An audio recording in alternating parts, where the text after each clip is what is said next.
Karena ada hadis yang mengatakan bahwa di antara umat ini akan terjadi qadfun wa khasfun wa mashun. Qadfun itu artinya hujan batu. Kemudian khasfun itu artinya gempa atau gerhana. Mashun itu artinya dirobahnya manusia.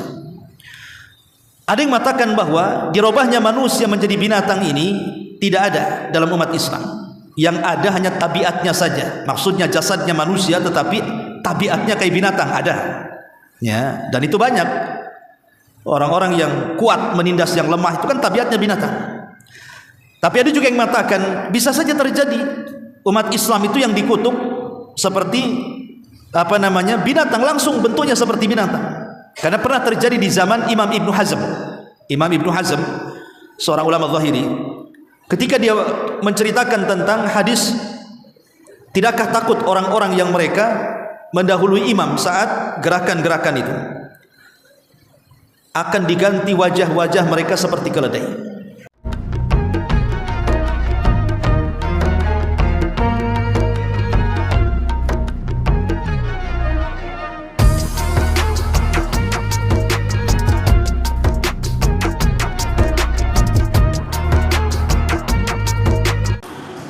Alhamdulillah wassalatu wassalamu ala rasulillah wa ala alihi wa sahbihi wa mawalah wa la hawla wa la quwata illa billahi wa ba'd. Kita lanjutkan kajian kita, masih membahas qasasul Quran, kisah-kisah di dalam Al-Quran. Dan malam ini kita akan mengkisahkan satu kisah dalam surah Al-A'raf ayat 163 sampai 166.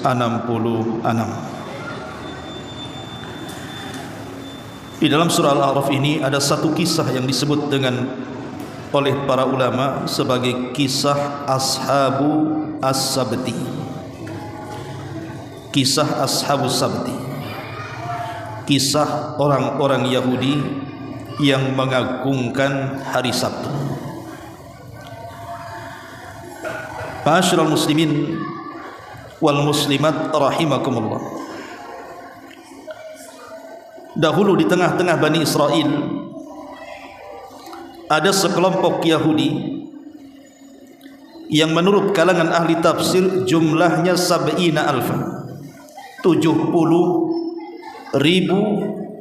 orang-orang Yahudi, dan mereka tinggal di tepian lautan.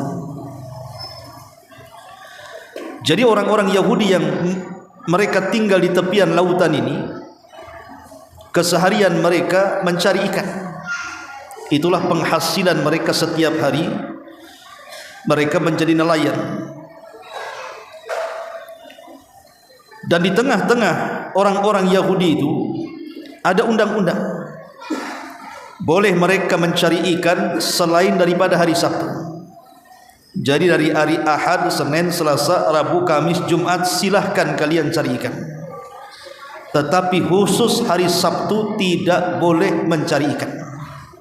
Itulah ujian yang Allah Subhanahu wa taala ujikan kepada orang-orang Yahudi yang mereka berada di tepian lautan ini. Akhirnya Allah Subhanahu wa taala uji mereka, di mana hari Sabtu ini justru ikan-ikan yang selama ini mereka cari itu tampak oleh pandangan mata-mata mereka. Artinya nampak loncat-loncat di tengah-tengah lautan. Sementara di luar hari Sabtu ikan itu tak nampak. Ini ujian dari Allah Subhanahu wa taala untuk orang-orang Yahudi. Kuat tidak iman mereka. Akhirnya ada sekelompok kecil dari orang-orang Yahudi ini mulai terpikir untuk mengambil ikan-ikan itu. Tapi mereka masih takut kalau seandainya mereka langsung mengambil ikan di hari Sabtu. Ada undang-undang dalam Taurat, siapa yang melanggar maka akan turun azab kepada mereka. Maka mereka pun mengurungkan niat untuk mengambil ikan di hari Sabtu. Akhirnya mereka coba membuat khilah, tipu daya, dengan cara apa? Memasang jaring ikan di hari Jumat, untuk ikan di hari Sabtu diangkatnya hari Ahad. Inilah orang-orang Yahudi kerjaannya. Jadi kesannya mereka kan tidak mengambil ikan di hari Sabtu. Jadi sengaja di hari Jumat itu mereka pasang jaring. Kemana ikan mengarah mereka sudah peta tuh.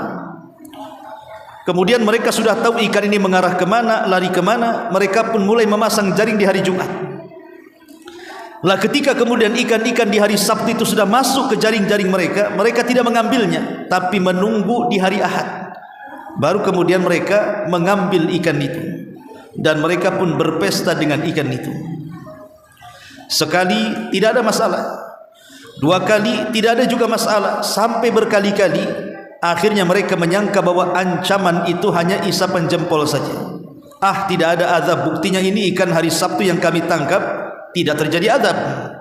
Dari sinilah akhirnya mereka pun mulai lancang. Kalau begitu ngapain kita pasang jaring di hari Jumat, diangkat dari Ahad, langsung saja di hari Sabtu. Mulailah kemudian mereka berani melanggar hari Sabtu. Ketika mereka berani melanggar hari Sabtu, disinilah kemudian mulai manusia pecah menjadi 3 kelompok. Kelompok yang pertama, orang-orang yang berbuat zalim dengan mengambil ikan di hari Sabtu. Kelompok yang kedua, yang ekstrim, mereka senantiasa memerintahkan agar berhenti, jangan mengambil ikan di hari Sabtu, nanti akan turun azab kepada kalian. Ada kelompok tengah-tengah. Kelompok tengah-tengah ini ya tidak ikut mancing atau mencari ikan di hari Sabtu, tetapi tidak keras juga, tidak mengingkari kemungkaran kepada orang-orang yang mengambil ikan di hari Sabtu, justru menyalahkan orang-orang yang mengingkari kemungkaran dan mengatakan, sudahlah biarkan, tidak usah cerewet dengan mereka, biarkan mereka cari ikan, toh juga kalau turun azab maka mereka yang akan merasakan. Ini kelompok yang tengah-tengah ini aneh. Justru mereka menyalahkan kelompok yang keras, yang mereka sehari-harinya mengingkari sebuah kemungkaran. Lah ketika itulah akhirnya azab Allah Subhanahu wa taala turun kepada mereka. Orang-orang yang keras mengingkari kemungkaran ini tidak mau satu atap dengan mereka. Akhirnya mereka pun sepakat untuk memagar, membuat dinding yang tinggi supaya terpisahkan. Kalau nanti azab Allah Subhanahu wa taala turun, mereka tidak ikut-ikut.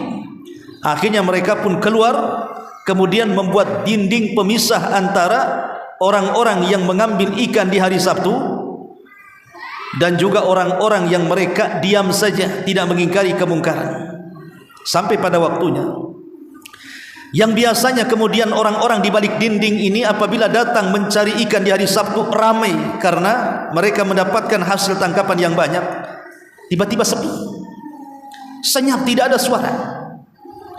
Sehingga orang-orang yang selalu mengingkari kemungkaran dari orang-orang yang beriman di balik benteng ini kaget, kenapa sudah 3 hari kok tidak ada suara.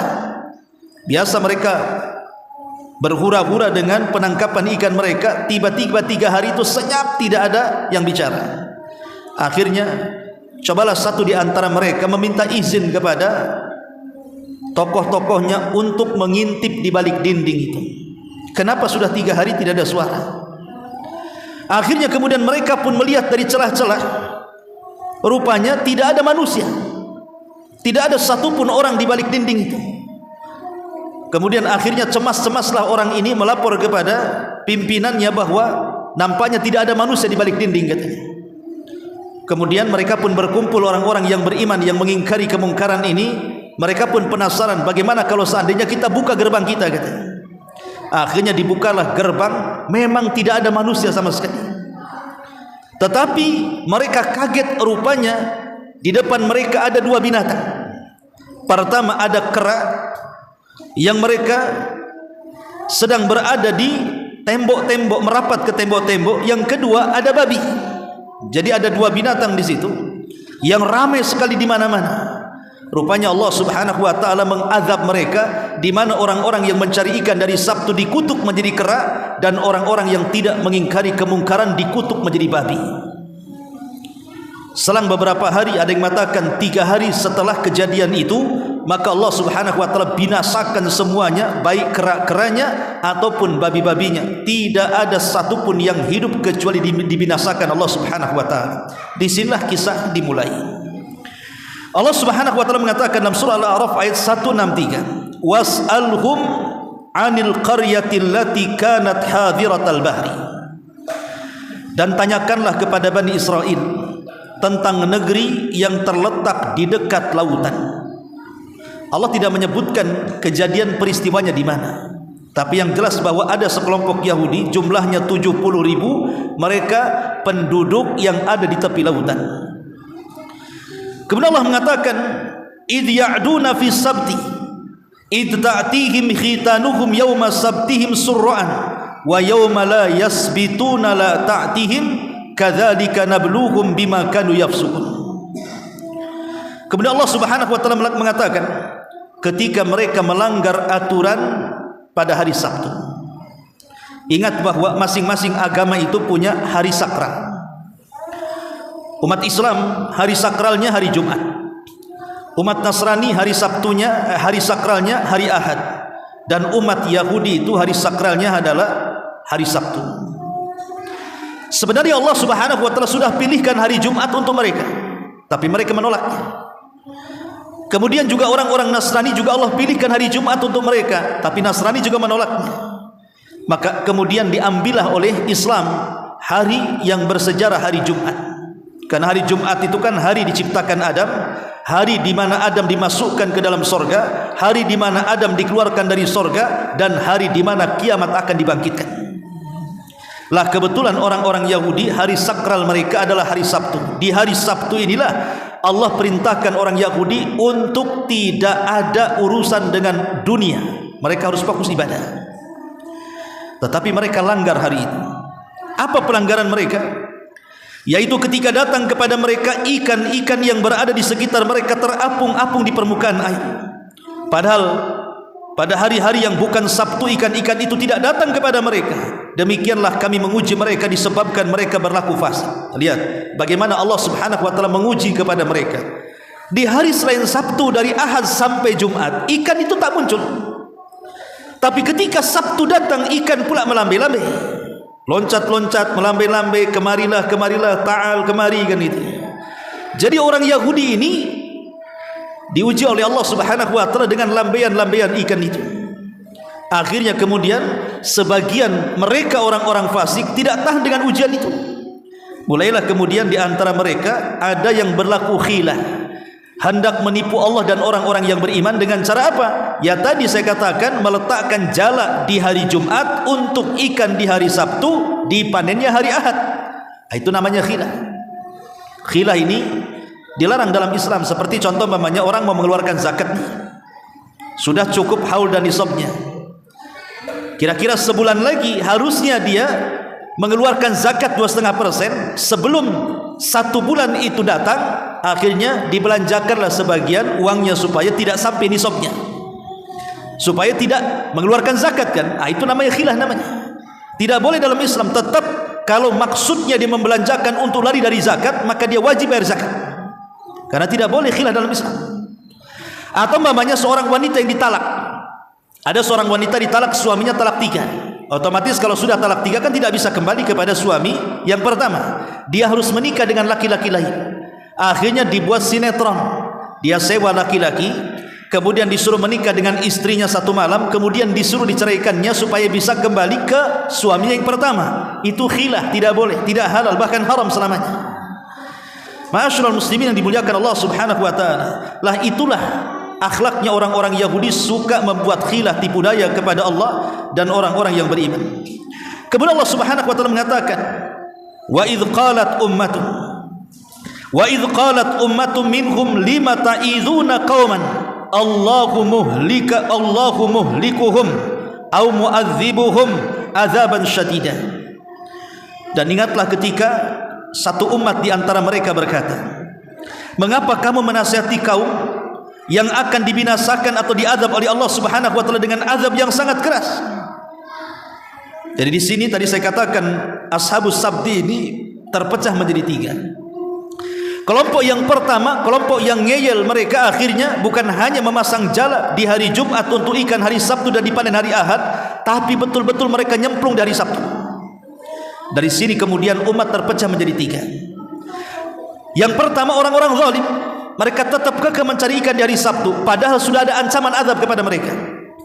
Kelompok yang kedua, kelompok garis keras, mereka tetap menasihati kemungkaran, jangan kau mengambil ikan dari Sabtu, nanti azab Allah akan turun, bukan hanya kena kalian saja, kena kami juga katanya.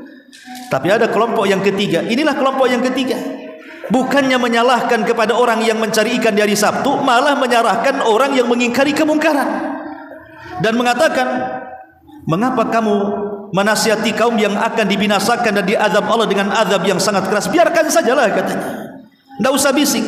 Kalau saya boleh analogikan seperti ini, umpamanya di masyarakat nih ada 3 kelompok, ada 3 tetangga nih. Satu, ada rumah ini kerjanya nyetel musik keras-keras, kemudian mabok-mabok lagi, kan otomatis ganggu tetangganya. Lah tetangga yang terganggu marah-marah, kemudian mengatakan kepada orang yang nyetel musik dan mabok-mabok itu, kau jangan mabok di sini, kau jangan nyetel musik, haram, tidak boleh. Ini kelompok tengah-tengah, bukannya membela kelompok yang mengingkari kemungkaran, mengatakan sudah biarkan saja, ya sudah biarkan saja. Kamu ngapain bising-bising sama orang itu? Biarkan saja dia mabok sendiri, dia nyetel musik sendiri, itu urusan dia, dosanya dengan Allah. Kan begitu di masyarakat itu. Mesti di masyarakat itu kan ada 3 kelompok tuh. Ya. Ada kelompok yang melakukan kemaksiatan, ada kelompok yang mengingkari kemaksiatan, ada tengah-tengah yang diam saja. Yang diam saja ini justru menyalahkan yang mengingkari kemungkaran tuh. Sudah biarkan saja, tidak usah bising katanya. Nah, inilah kelompok yang tengah-tengah ini. Qalu, mereka mengatakan, ma'dziratan ila rabbikum wa la'allakum yattaqun. Mereka menjawab, bukan. Ini kelompok yang keras, yang mengingkari kemungkaran menjawab, bukan begitu. Agar kami mempunyai alasan kepada Tuhan kami kelak pada hari kiamat, supaya kami ketika ditanya oleh Allah, kenapa kau tidak ingkari kemungkaran, sudah ya Rabb. Jadi supaya kami punya alasan di hadapan Allah bahwa kami sudah mengingkari kemungkaran, tapi mereka diam saja. Maka Allah Subhanahu wa taala melanjutkan firman-Nya, falamma nasu ma dzukiru bi.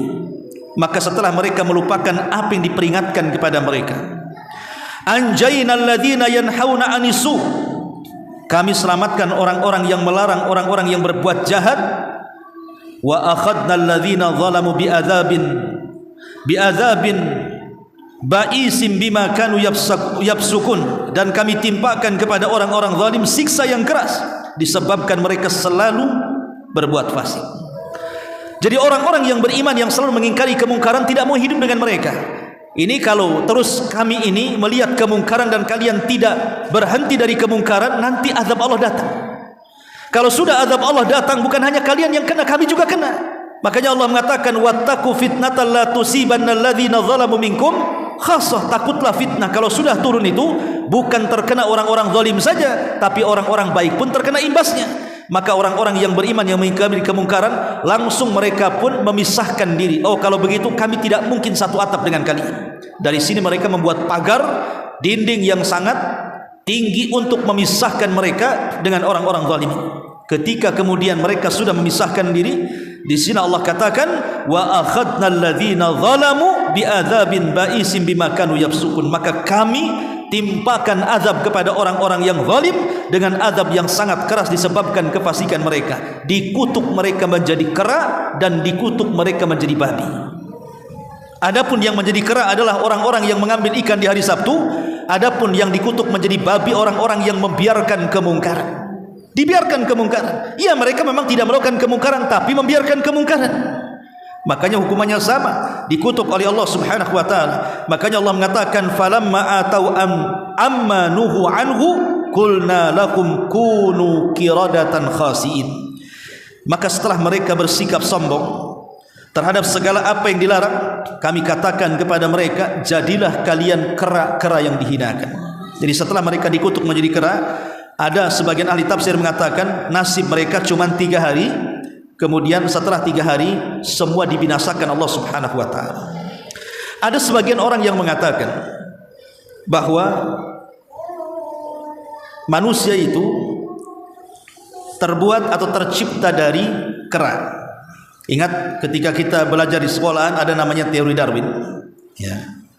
Teori Darwin yang mengatakan bahwa manusia itu bapak moyang mereka adalah kera. Sehingga ada yang mengait-ngaitkan yang dimaksud kera di sini adalah kera-keranya Bani Israel yang dikutuk menjadi kera. Maka justru ini kesalahan. Kenapa? Pertama, kera-kera di zaman Bani Israel itu semua dibinasakan Allah Subhanahu wa taala. Tidak ada satupun yang hidup. Kalaupun seandainya mereka hidup, maka sebelum Bani Israel itu sudah ada manusia. Artinya orang-orang yang mengingkari sebuah kemungkaran, mereka tidak dikutuk menjadi kera. Kemudian dikait-kaitkan bahwa manusia terbuat dari kera. Ini jauh sekali dan mudah dibantah. Dari sini kita tahu bahwa tidak benar teori yang mengatakan bahwa asal muasal manusia itu dari kera. Kita tahu bahwa asal muasal kita ini dari Adam dan Hawa alaihi wassalam. Dan di sini ada satu faedah yang besar, bahwa jangan pernah membiarkan sebuah kemungkaran itu didiamkan. Karena imbasnya bukan hanya orang-orang yang berbuat mungkar saja, tapi yang diam tidak mengingkari kemungkaran pun ikut dikutuk oleh Allah Subhanahu wa taala. Makanya kata Nabi SAW, permisalan orang yang membiarkan kemungkaran itu seperti kapal lantai 2. Ada kapal lantai 2. Lantai pertama dihuni manusia, lantai kedua juga dihuni manusia. Orang-orang yang ada di bawah kalau minta air, kan mereka tertutup. Sementara di lantai atas kan terbuka. Jadi kalau orang-orang yang di bawah minta air, mereka naik ke atas. Kemudian nanti dari atas ini mereka akan ambilkan air dari sungai, kemudian akan diberikan kepada orang-orang yang berada di lantai bawah. Begitu setiap harinya. Sampai akhirnya orang-orang yang di lantai bawah ini, mereka terfikir, kalau kita terus-terusan minta air ke yang di atas, kasihan. Bagaimana kalau seandainya kita lubangi saja kapal ini, kita langsung ambil dari dasar air. Kalau kita lubangi kan keluar tuh airnya. Kita tidak perlu lagi repot-repot minta ke yang di atas. Ini kalau betul-betul dilubangi, kemudian airnya sampai kemudian naik ke lantai yang bawah. Kalau orang-orang yang ada di lantai 2 membiarkan, tentu kapal itu akan tenggelam. Dan kalau tenggelam, bukan orang-orang yang di bawah saja tenggelam, orang di atas pun tenggelam. Itulah kata Nabi SAW, permisalan orang-orang yang mendiamkan kemungkaran, maka mereka pun akan terkena imbas azab Allah Subhanahu wa taala. Karena kalau azab Allah itu turun, bukan hanya terkena orang-orang zalim saja, tetapi orang-orang baik pun akan terkena imbasnya. Makanya penting mengingkari sebuah kemungkaran supaya menghentikan azab Allah Subhanahu wa taala. Inilah di antara kisah Ashabus Sabti yang terdapat di dalam surah Al-A'raf ayat 163 sampai 166. Subhanakallahumma bihamdika asyhadu an la ilaha illa anta astaghfiruka wa atubu ilaik. Allahu ta'ala. Assalamualaikum warahmatullahi wabarakatuh. Ya. Ada tanya? Silakan.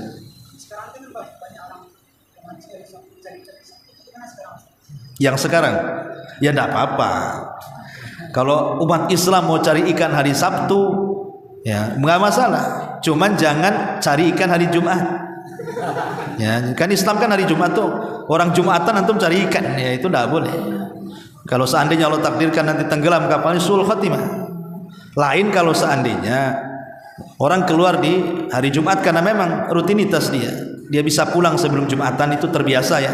Qadarullah mungkin ada ombak, ada apa yang menghalangi dia ke daratan, itu karena ada uzur. Tapi kalau sengaja cari ikan meninggalkan Jumat ini, maka nanti seperti Ashabus Sabti, takutnya dikutuk jadi monyet pula. Kutukan ini apakah masih berlaku? Ini juga pertanyaan. Apakah kutukan kepada Ashabus Sabti ini masih berlaku? Karena ada hadis yang mengatakan bahwa di antara umat ini akan terjadi qadfun wa khasfun wa mashun. Qadfun itu artinya hujan batu.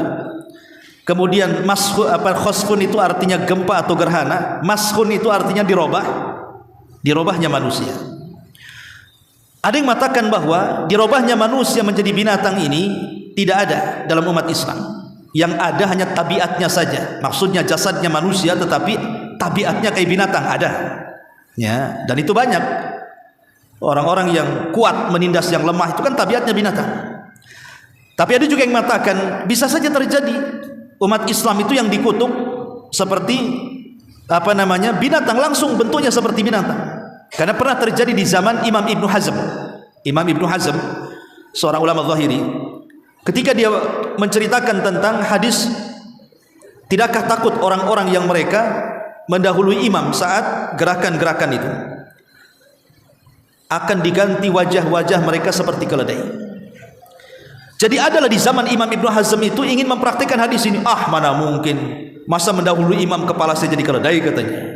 Betul-betul dipraktikkan. Sebelum imam ruku dia sudah bangkit. Sebelum imam bangkit dari sujud, dia sudah bangkit ke duduk di antara dua sujud. Kata Imam Ibnu Hazm rahimahullah, dia mengatakan, betul, setelah peristiwa itu Allah Subhanahu wa taala kutuk orang ini jadi keledai. Itu di zaman Imam Ibnu Hazm, ya. Pernah terjadi gitu ya. Jadi ada yang mengatakan bahwa kutukan manusia jadi binatang itu hanya terjadi di zaman Bani Israel, tapi ada juga sebagian para ulama bisa saja terjadi karena ada penukilan dari Al-Imam Ibnu Hazm tentang orang yang kemudian dirubah mukanya jadi keledai gara-gara ingin menyelisih hadis Nabi sallallahu alaihi wasallam.